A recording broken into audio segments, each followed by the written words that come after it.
All right, thank you everybody for coming. Hopefully this will fit your expectations. So what this talks about is the end of the world as we know it. This isn't going to be a conspiracy talk. This isn't going to be some type of political stance. Nothing like that. But we're going to talk about some topics that may actually hit some of those borderlines. The intent of this talk is really how can our mindsets, that hacker mindsets, actually save your life, and for all you zombie fans, save you from being someone else's dinner. A little bit about me, not that you really care, you just care about zombies. I was a corpsman for 10 years, Fleet Marine Force, for those who don't understand that. The Marines actually used the Navy corpsman for that. I was in a line unit. In addition, also was an Army medic, spent a little time in a desert without a beach. Currently a pen tester, right now, and always been, since young ages of reading My Side of the Mountain, been some kind of self-reliance enthusiast. Always have to have this disclaimer in here. All this is to use at your own risk, but if you're using any of these techniques, probably right up ship's creek. So why this talk? We spend all day talking about packets and doing all this pen testing stuff and these cool exploits. But after you've been in this industry, and I've been doing this for about 17 years in different places, you start realizing how thin that fabric really is. How much all this information we have really could just stop at one point in time. Or just small things have happened in life. How many people in here have been affected in one way, shape, or form just by the national disasters of this year in America? It's not very many. It's kind of interesting. So what are the type of things I'm talking about? Hurricanes, storms, earthquakes. Whoever thought there'd be an earthquake on the East Coast? Terrorist attacks, all the stuff you see on the news. Zombies. 2012's coming around the corner. See how that con's going to end up. So on here, what you're seeing is an 8-year span just to the United States, really showing the coverage of areas that have been clarified for disasters. There's only been a few areas in the white, as you can see, that really haven't been affected. Why do you think that probably is? Probably, yeah, exactly. There's not many people there. So they really call it a disaster. If something happens, trees fall down, yeah, it looks pretty. It's all part of nature. There's the interesting part. Based on FEMA, we're actually at a pinnacle of the disasters being declared just from this year. It's kind of showing a trend. If you buy into the whole 2012 conspiracy, you could say that. You could say religious, you could say anything else. Just the statistics itself kind of says, maybe I should start listening up and start thinking about what happens. And just talking about earthquakes, do you know that this is just the past 30 days? Do you know that this many earthquakes are occurring all the time? All around the world? The world changes. It's been happening for centuries, millions of years. Nothing new. And for all of us sitting here feeling all comfort, right here is kind of giving you a little historical piece of. So who remembers the LA big earthquake that took down all the buildings and all kinds of stuff? The bridges, remembering all those pictures. That was only a 6.7. The epicenter was pretty local into LA area, right? If you look here in 1895, we live on, well, this location here is right on the New Midland Fault. That same type of scale was felt all over the East Coast. It's pretty impactful, isn't it? You don't think about that when you move into Kentucky or anywhere on the side of the Appalachians that, hey, I'm in an earthquake zone. We think of LA is going to fall off. Some people will be like, hey, that's great. Right? Didn't think about it here. But that's not the only thing that's going on. And this is a very, very convoluted slide, and I do apologize. But this is a global incidence map. I just found it actually doing some research. This is the type of stuff just in a snapshot of time that's occurring in the earth or around the world. So we've got, try to point out as much, I don't, can't hear. So right up here we've got some radiology type stuff. Sorry about that. We've got all kinds of skirmishes happening. We've got some biological over there in the northern East Coast. Anyone knew about that going on last week? Sure, a few people in here with classified, not raising their hand, being like, yeah, I knew about it. That's all cool. But it's something you don't really think about. Steak. So let's start talking about true APT stuff. We've talked about man-made, we've talked about a lot of natural disasters and a little bit of man-made stuff. Anyone heard of the Compton effect? Or straight out of Compton? So we all hear about this EMP, and it sounds all cool in these movies, right? Well, now it's retake. it's possible to happen. So the concept of the Compton effect is high energy being ignited at a high atmosphere. Basically what would happen is it would cause a large EMP, an electromagnetic pulse for anyone who doesn't know what that means. What that could possibly do, and it's believed that with a tomahawk, that this is completely feasible.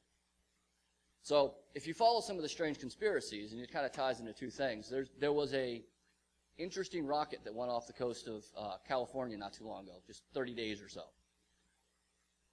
As debunking it as, oh, it's not a UFO or anything else, and I'm not saying it is. They said, oh, it could be a submarine. Well, the question is, if a submarine that one of the stories said it could possibly be China is launching off missiles off the coast of our coast, where'd it go? And what happens if that's feasible? All our jobs were out in the lights. Not to scare anyone, but everything we know about. We talked about SCADA systems. We talked about heart monitors right over there with Larry. These are all things that are all realistic. We live in this digital world. We rely on this. We're built into the system of everything comes through there. The inventory that we get, the water that we have, everything we come through has some way, shape, or form a digital world, right? And then I had to throw an APT slide in there. And I wasn't the only one who had that same idea. But seriously, you think China could have the capabilities of what they have? But let's get back to reality. So what if it's just a local blackout? How many people here have had a blackout longer than 24 hours just in five years? I mean, it happens, right? Anyone here have it longer than a week? 2 weeks? Pretty hard, isn't it? Started thinking about things like, where do I go to the bathroom? How do I get water? All the freezer is empty. McDonald's is not open. Can't get pizza. So what does this mean? There are certain things of survival, and this isn't going to be one of those talks, run out to the woods and make yourself a large fire. I mean, those are all great things, but normally what's going to happen is something's going to happen like here. What can you do? What do you have available on you that you can actually take action? You're going to be sitting there at a computer, the power's going to be out, you're going to be like, damn, there goes my WoW character, or whatever it's going to be, right? I can't seem to pull in that box because I can't get to it anymore. Now you're kind of stuck. So the things we need to talk about is water. And there are a rule of 2 or 3, depending on what survival issue you talk about. But basically, it's you can live so long, live 2 minutes without air, two days without water. And these are all general things. So many days without food and shelter and those things. So we'll go through each one of these and come up with some ideas that are around the things you'd be working in at that time. We also got to worry about first aid. Things happen, earthquake happens, you're going to get hurt, right? You have to know what to do. The tools you're going to need. Other things that can help you along the way, as well as communication. You're kind of stuck by yourself. What are you going to do? You don't know what's going on. You're in the dark. You can't turn on XM radio and be like, oh, let's listen to whomever. And then defense, because whatever you have, someone's going to want it. Someone else is going to be scared. Someone else is going to be like, I need that resources. So you have to make sure that you pay attention.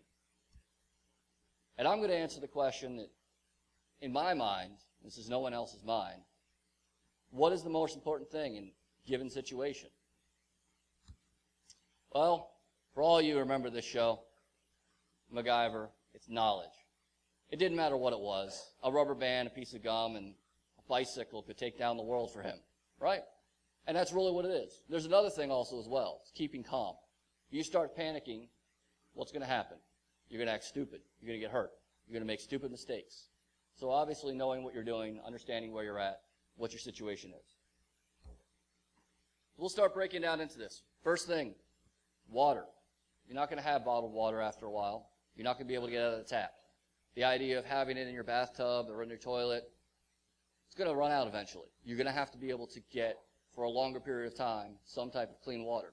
You have a flood, you've got a whole other concern, because everything that's in the sewers, everything that's on the road, you can't drink that stuff. Just not straight. So what you can use is an expedient water filter. What you can see here, it's basically a plastic bag. You can use just the regular water bottle, what's in this one here. And this is actually a test that I did. It's basically using rocks, sands, some charcoal. For those who are like, well, I don't have any briquettes around. If you start a fire and actually just burn wood down to a point, you can use that charcoal. Might turn a little black. You know what? It's water. Another one you can use is a gravity filter. This one cleans out a little bit more. It's actually just using gravity, running down a cotton string. Takes a few hours. It's going to take actually overnight. I did this, and that's pretty much all I've got. Now imagine that. You need about 2 gallons a day per person. Something to think about. It's going to take you a little while. And this does not, I retested just to make sure before I came here with food coloring, which proves that it does not remove the chemicals. Something to think about. Then you've got evaporation. This one's going back into kind of the wilderness style, but there's trees in most places. Who lives in a place there's not a tree? Well, guess we're all pretty good for this. Trash bag we pull. Little rubber band, let it sit. At least collect some type of water. And this one here, I apologize for the poured piece here, but it's basically a large glass container. Dirty water sits on the outside. You put a clean water in the center. Basically just the normal ones you may have seen in the Boy Scouts or on Les Stroud's or any of those cool, I'm going to sit here and watch survivals, and now I'm going to be ready from watching a show. See how that goes. So basically put a rock in there, evaporation comes through, condensation, you've got clean water. This is about the closest one you can have that'll actually clean out a lot of the chemicals. It's still not 100% though. And then you're going to need to boil it. Which brings us to the next piece, fire. How many people can do this? Even on a lower scale, not just this mega one. 1, 2, 3, 4, 5, 6. I thought I knew how to do it really well until this summer or this spring I went to a camp on this, and I thought I was, I'm going to do this, and acting like the eager guy, and yeah, it's hard work. Since then, learned 4 or 5 different other techniques. You ever try doing this when it's wet? Anyone try doing this when the water's wet, not just in the backyard? Is it easy? Exactly. So it's not something you can do. But we're not going to talk about this one. We're going to talk about stuff that we would have as geeks. We're going to have batteries. Who here doesn't have batteries around? All right. You don't have any batteries? Man, he's already well ahead of us. So basically, and ironically, this one actually comes out of the prison system. This is what they use for the lighters. I'm not going to ask who's been in prison. What you basically it is 2D batteries put in succession. You have leads on both sides. And if you can see kind of on there, there's a coil from a pen spring. That's kind of the big key right there. The other thing is, whatever you're using as tinder, make sure you take care of that little tinder and work it to death. The thinner and the more fibrous you can get it, the better it's going to work. This actually is off of a hemlock, I think it is. Or, no, it's a cedar tree, I apologize. This is off a cedar tree that I used to make the bird's nest. So if you're making a fire for this, that's the best way to do it. For those who are smokers or just have matches around, this one here is just telling you to divide them. You don't need to have a full match each time. You're going to have limited resources. So cut them up. Use them as sparingly as possible. The more you can save these resources, the better you'll have them. If you started a fire, any people who smoke in here? Wow, we're all healthy. There's a few, and it's fine. But your cigarettes actually burn for a long time, right? You can use that fire and keep it running. That ember will continue to go. You didn't know that could save your life. We'll talk about another technique you can use later for a cigarette. So next thing you have is shelter. And it's going to depend on what's happening. I mean, if it's a nice hot day and it's good and temperate, and for those who were hanging around with me, I forgot my coat, so a horrible survivalist, I should get off the stage. It's a little bit colder than I thought it was. But if not, if you're in a colder temperature, or if it's too hot, you're going to need shelter. You're going to need to make sure you protect yourself from the elements. Depending on what the temperature is going to be, it could be 2 hours that you live. Hypothermia, that type of stuff. It may be that you have the debris hut. How many people have watched like the survival shows, or ever watched the survival show? They go out there in the woods and they build this debris hut and they're like, oh, this is great and grand. You're not going to have that many trees. You're going to have this. This is what your house may look like. And if you go across the United States, I'm sure there's houses already like this because we have all these tent cities popping up. We actually can learn stuff from them, how they're living. Believe it or not, because you never know when you'll be there. What if you have to be on the go? I mean, you may look like a raisin. Make sure you're singing while you're there, but a little trash bag keeping you going. That keeps your elements. For trying to keep the water off you, it definitely helps. The other thing you got to think about is if it's cold, the plastic may make it a little bit colder for you. Another one here. So newspapers, trash bags. Take 2 trash bags, shove a bunch of newspapers in there, leaves or whatever else. You've got yourself an expedient sleeping bag. It's actually relatively warm, Wouldn't say it's the greatest thing. It's not like a cotton or down, but whatever you have, blankets or anything else you have. Food. Because now we're like, all right, well, I can't get my pizza. Now what am I going to do? I have nothing else to do. This is where it gets the borderline of the political piece. We all have this thing of being hungry and everything else. But ironically, if you thought about the stuff that your grandparents did, they'd go outside and be like, oh, here's food or wherever else. Or the people who were here, the Native Americans were here for how long? They didn't have the supply systems we had. They lived off the land. Well, the acorns, doesn't matter what kind of acorn, is an edible source. It was actually used as coffee in the Civil War. You can boil it. It's got some tannins in it that keeps it around for quite a while. And there's a bug that comes in it if you're really getting down to the good stuff, but we'll stay away from those. You can boil those and eat them. It's just like a regular nut. Pine trees. Pine is a pine is a pine. The pine in itself actually has a lot of vitamins that you can use for a tea. You're going to need that. Your immune system's going to need that type of vitamins. You're not going to have whatever vitamin you were eating or that variety of food that you originally had. Other things. Depending on the season, there's actually pine nuts. Anyone ever had a pine nut before? Pretty common thing, but most people don't think, hey, I can go outside and get it for free instead of spending $4 or $5 to get a bag of them. So another thing you can use. So now you've got all these pieces. You're thinking about boiling. You're thinking about, I've got food. I've got to cook this stuff. I've got to make my nice tea to sit back and see what happens. Because in this time, how many people here actually go camping? How many people actually go camping that's further away from the road and not pulling their stuff out of the car? It's a little bit different. And nothing against it. You don't have those resources. You don't have that tie back to the system. As you start to get out there and go camping, you kind of slow down a little bit. It takes you a little bit longer to make that fire. It takes you a while to set up your camp, to do those type of things.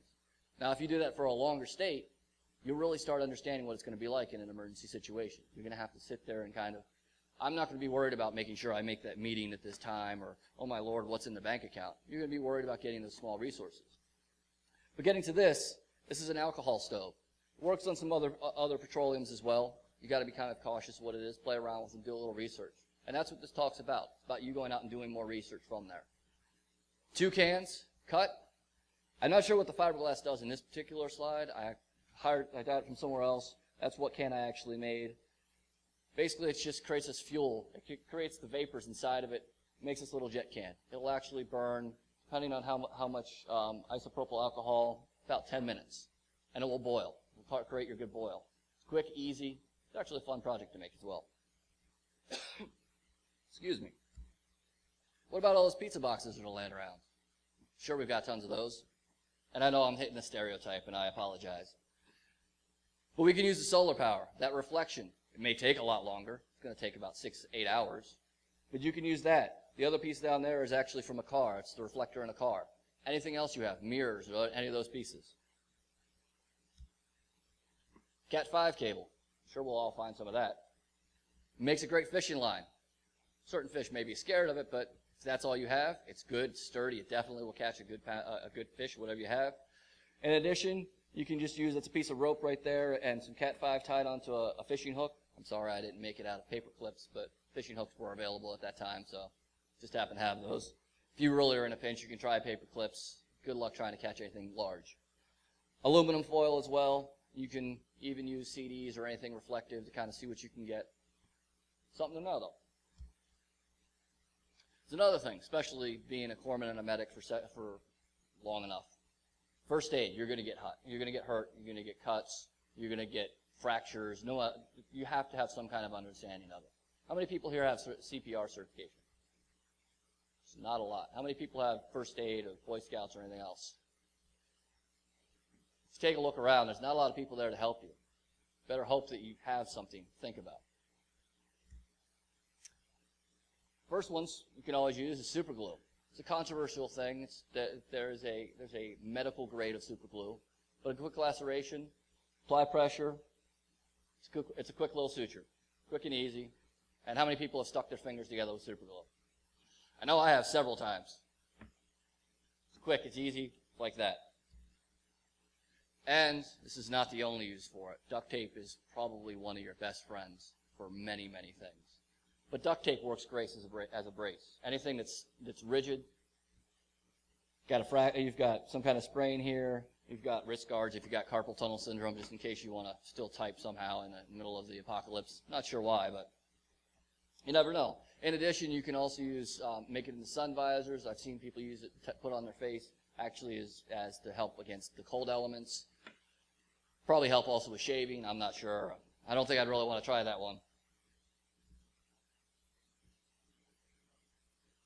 Yeah, see? You never know. And I think you volunteered. Other things, baking soda. Knowing what's around your house. How many people know that Epsom salt can use to start a car battery? 2 or 3. So the old car batteries that you can still get access to the ports, if it's a dying battery, you put Epsom salt in it.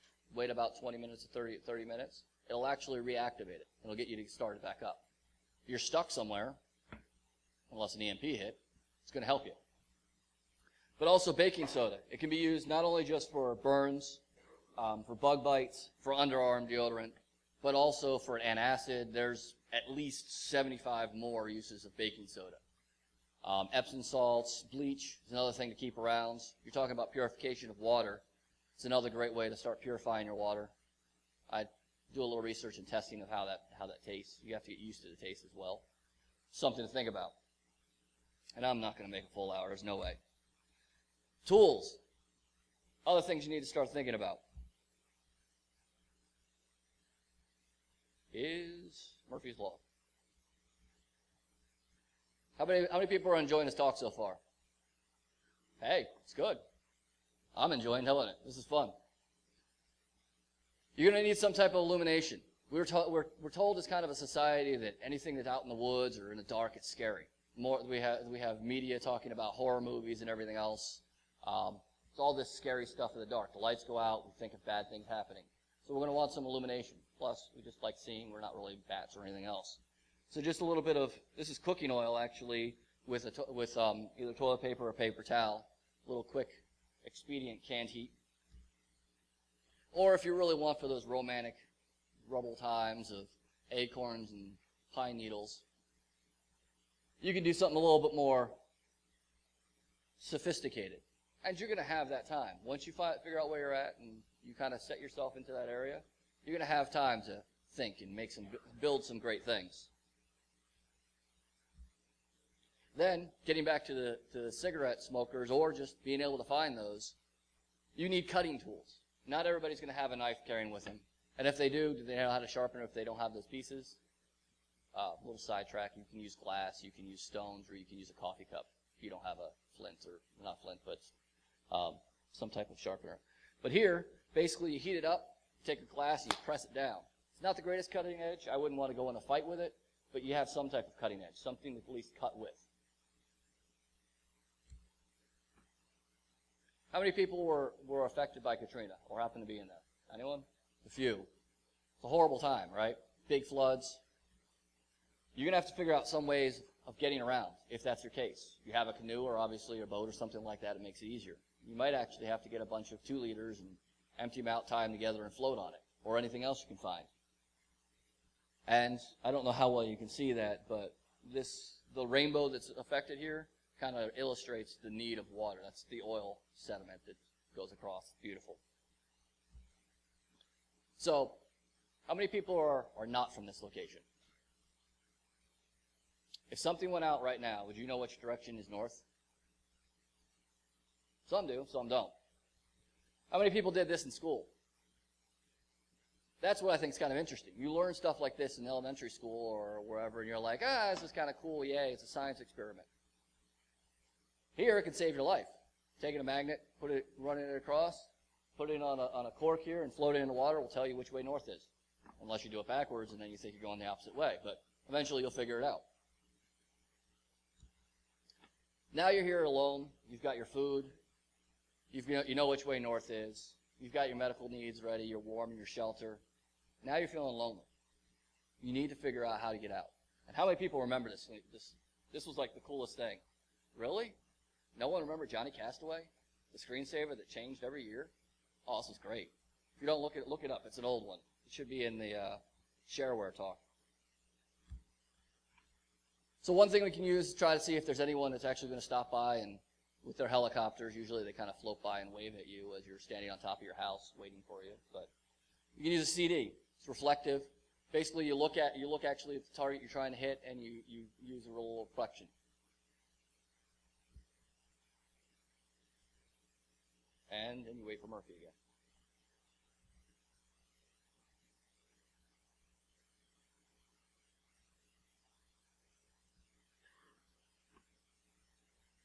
So this is where the hackery really starts to get into. This is where that appetite of electronics, and there's only 2 of those good slides.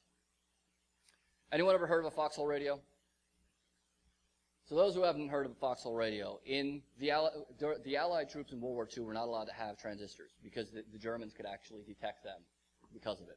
So what they did is, using their ingenuity, some wood, the razors that were there, and there's a certain, you have to actually glue the razor, so you actually have to heat it up.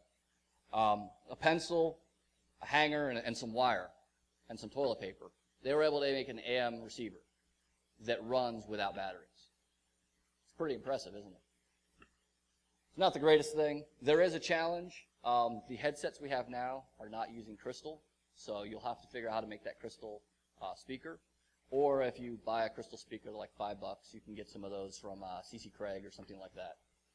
Thing to add to your bug-out bag that, who doesn't know what a bug-out bag is? And that's fine. Well, I'll tell you anyway.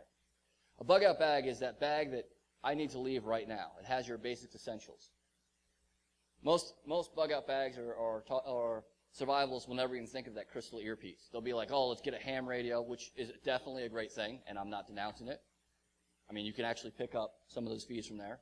But they don't think about those small little intricate geek things that we would have.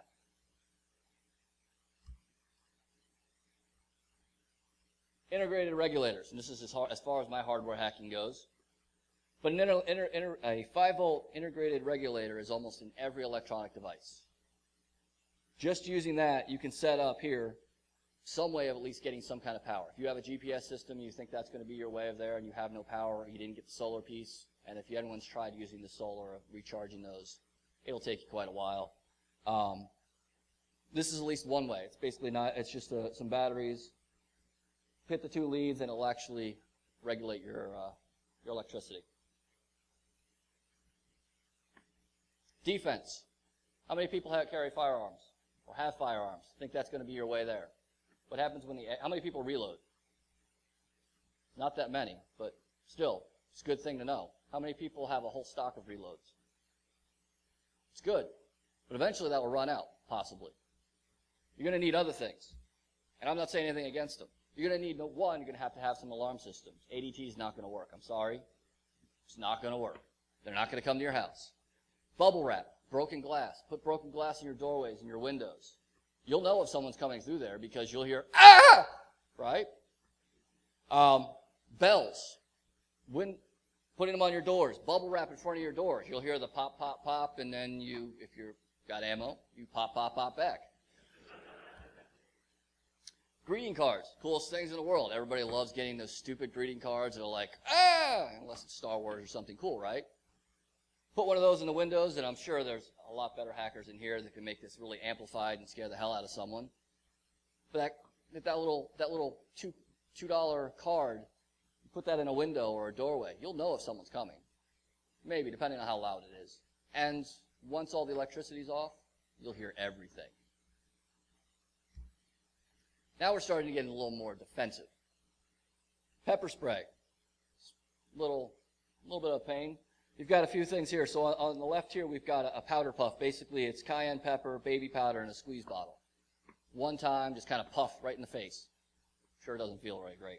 Or if you're really feeling mean, you go for more of a persistent thing. So the baby oil will stick, the cayenne pepper will burn, and the alcohol will help. And you put that in a spray bottle. How many people knew you could actually injure someone with paper, besides a paper cut? There's a few. And there's directions on here. I'm not going to go through all of them. I'll let you guys read that. So basically, it's a paper mache. We've all done paper mache to make some kind of volcano or some crazy thing, right?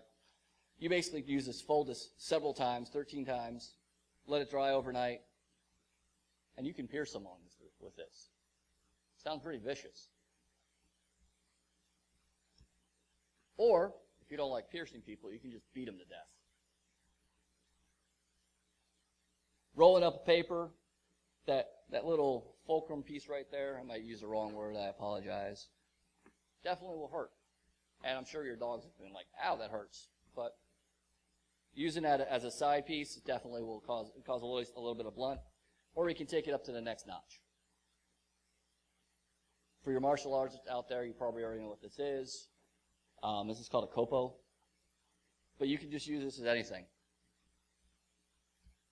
Or you can buy the Ginsu 2012 because it slices and dices and chops out zombie brains. The other thing is knowing where to use it. It's great having, okay, I can fold up a piece of paper and I can smack them, but if you don't know where to actually cause some type of impact, you're kind of, well, ass out. And then, how many people have Kevlar? You might not want to even ask that question. Not everybody here is going to have body armor of some way, shape, or form. Here, using basically, again, paper mache, you can, and I have not tested this, anyone wants to try and be the dummy for the 22 long-range rounds, we can try, but it's been tested by someone to prove that you can do this. Huh? Ah, see, yes, I missed that. So all these things here, the whole talk here is really just to get you to start thinking about, this is your situation, this is kind of how society is, how our job actually affects the world. The security part definitely affects the world, and we harp about it every day. But I don't think we understand really that ramifications, what really can be done. We talk about APT and we talk about it scary, and a lot of people don't want to hear about that. But you need to start thinking about it. You need to practice. Everybody can say, oh, I watched Les or any of the other people on there and be like, oh, I read this book. You really need to go out there and practice. You need to test this stuff out. And you need to exercise because Ronald McDonald will come back and bite you. So definitely didn't make the full hour. If you want more information or follow these type of tweets, I have an iamdirt.org that I'm working on trying to get started, and this is really about the whole thing, the self-reliance, not just survival, but every day of where your food comes from. How many people in their area, tomatoes are about $8 to $10? No? I know it was in Charlotte in the spring. Wait till about wintertime and see how it goes up. And with that, that's all I have. Yes, questions?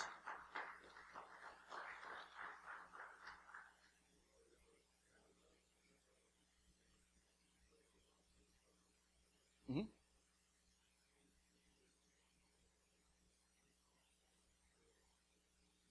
Excellent point. Yes, and boiling does help with that. Make sure that you boil it. I'd say about 10 minutes. But it's a great point. I did talk about chemicals, and bacteria is obviously something that's common. Depending, yeah.